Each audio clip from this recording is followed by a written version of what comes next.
I know, right? No, seriously, like it reminds me. One time, my wife is sort of a picky eater, and she does like always on the side. And so one time we went to this Greek Delta. The waiter's asking what she wants, and she wrote zero.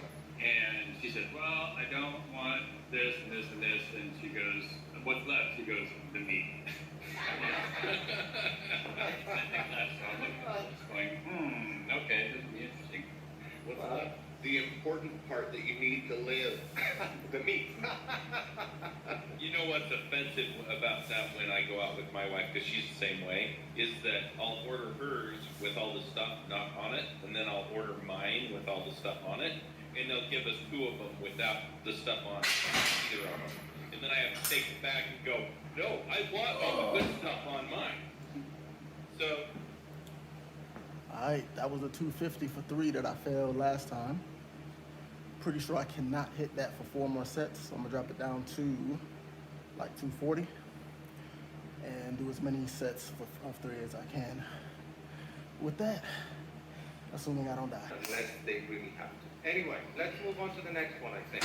yeah, let's break somebody else's heart.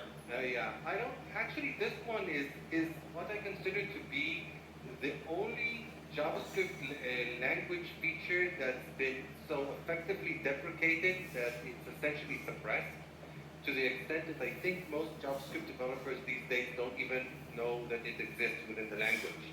And that's... But I think they're going to be excited now, dude. This is going to be a reason not... I get that! Why don't you explain it? We're going to have so many listeners that are just... They're going to try it out for using it. 245. Because it's so... either be a missing property on that object used in the win, or it might be a local variable that you somehow mistype the name or something, so it potentially gets even worse. And you really can't tell the difference. Okay, anyway, the next one that I've got on my list is the arguments object.